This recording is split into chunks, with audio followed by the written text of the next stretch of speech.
नमस्कार विद्यार्थियों। आज हम लोक प्रशासन प्रश्न पत्र के अंतर्गत नवीन अध्याय विकासशील समाजों में लोक सेवा की भूमिका के बारे में अध्ययन करेंगे।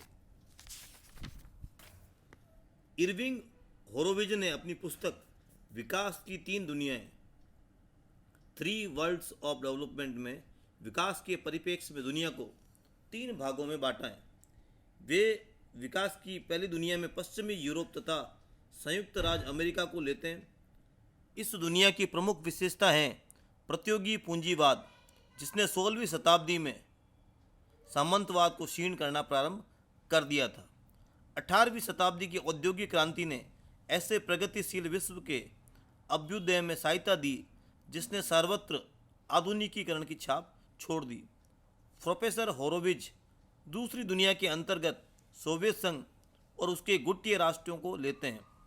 तीसरी दुनिया में वे उन राष्ट्रों को रखते हैं जो सदियों की उपनिवेशवादी गुलामी से मुक्त हुए हैं और विकास के किसी मार्ग की खोज में हैं। एशिया, अफ्रीका और लैटिन अमेरिका के कई राष्ट्रों की विकास की समस्याएं लगभग एक समान हैं। इन्हें अभी अपना बहुआयामी विकास करना है। ये विकास के मार्ग पर अग्रसर हैं, अतः इन्हें विकासशील राज्यों की श्रेणी में रखा जाता है। विकसित और विकासशील समाजों में लोक प्रशासन की समस्याएं और चुनौतियां भिन्न भिन्न प्रकार की होती हैं, अतः लोक प्रशासन की भूमिका में भी विशिष्टता एवं अंतर आ जाता है। पहले हम विकसित समाजों में लोक प्रशासन की भूमिका को समझने का प्रयास करेंगे।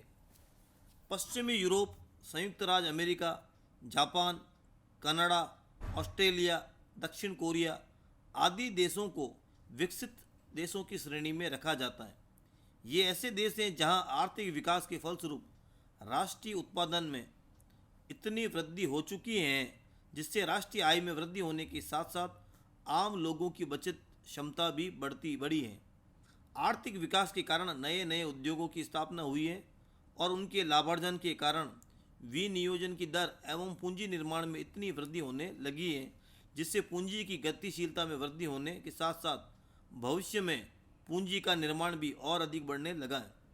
इन देशों में नवीन प्रकार के उद्योगों की स्थापना होने से जनता को भिन्न भिन्न क्षेत्रों में कार्य करने का अवसर प्राप्त होने लगा है और वे सर्वोत्तम उपयोगी उद्योग को अपने रोजगार के लिए चुनने की स्थिति में हैं।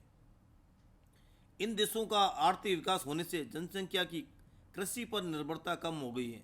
उदाहरण के लिए जहां भारत में कुल कार्यशील जनसंख्या का 58.2% कृषि व्यवसाय में लगा हुआ है, वहाँ ब्रिटेन में 2%, अमेरिका में 3%, कनाडा में 4% जनसंख्या कृषि कार्य में लगी है। आर्थिक विकास के कारण विकसित देशों में प्राकृतिक संसाधनों का कुशलता एवं मितव्ययता पूर्ण ढंग से विदोहन संभव होने लगा है। विकसित देशों में प्रति व्यक्ति आय भी बहुत अधिक पाई जाती है। तुलनात्मक दृष्टि से देखा जाए तो भारत की प्रति व्यक्ति आय जहां $1,340 प्रति वर्ष है, वहां नॉर्वे की प्रति व्यक्ति वार्षिक आय $85,380, चीन की $4,260, अमेरिका की $45,140 तथा इंग्लैंड की $38,540 हैं। औद्योगिकीकरण एवं आर्थिक विकास की द्रुत गति के कारण विकसित देशों में शिक्षा, स्वास्थ्य एवं मनोरंजन आदि सामाजिक सेवाओं में अपार वृद्धि हुई है। स्वास्थ्य के स्तर में वृद्धि से एक और मृत्यु दर में कमी होती है, दूसरी ओर औसत आयु में भी वृद्धि हो जाती है। आर्थिक विकास से इन देशों में ऐसे साधन जुटाए जाते हैं जिनसे सामाजिक व्यवस्था को सुचारू ढंग से विकसित किया जा सकता है।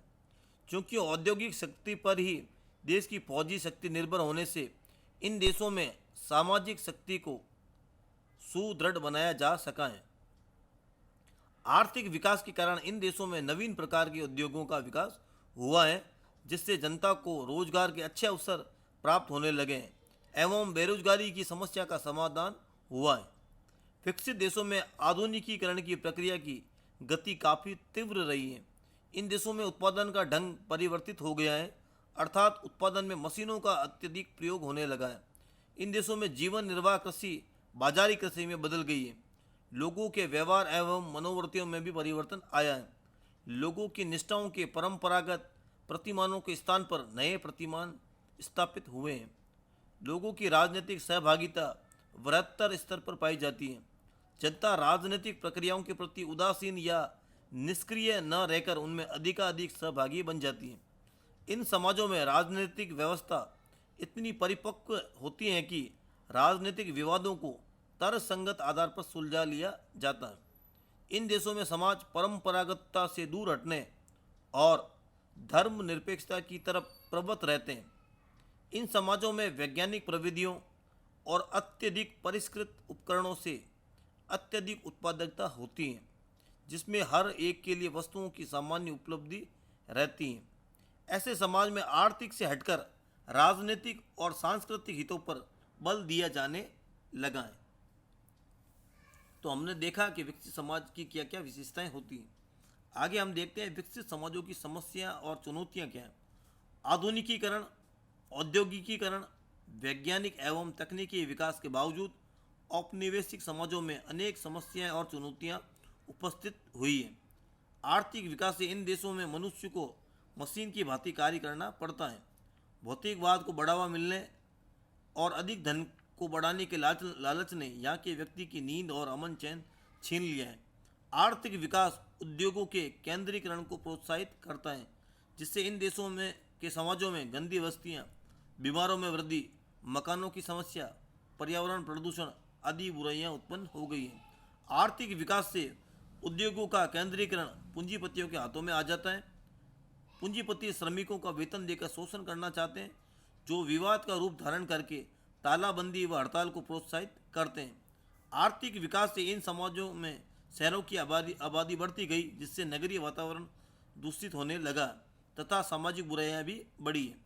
आज संयुक्त राज्य अमेरिका और यूरोप के अनेक नगरों में हिंसा, आतंकवाद, तोड़फोड़ आदि गतिविधि बढ़ती जा रही है, जिससे कानून और व्यवस्था की समस्या उत्पन्न हुई है। इस प्रकार आज हमने देखा कि विकसित समाज क्या होता है, विकसित समाज की क्या विशेषताएं होती है, विकसित समाज की प्रमुख चुनौतियां और समस्याएं क्या होती हैं। धन्यवाद।